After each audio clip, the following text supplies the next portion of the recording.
انتظار. حداقل زیر یک آسمانیم. دوری ریسمانی است که میان دستانم گره خورده. میکشم، رها نمیشود.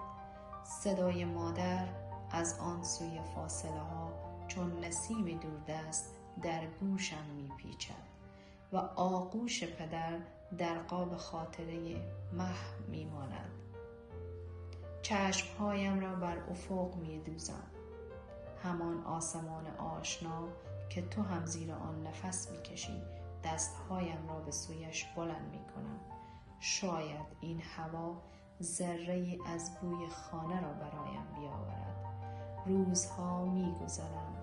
من حما در لحظه ای ایستادم که بازوانم بتوانند تو را لمس کنم و صدایم بی واسطه فاصله نامت را صدا بزنم. حداقل زیر یک آسمانیم و این تنها دلخوشی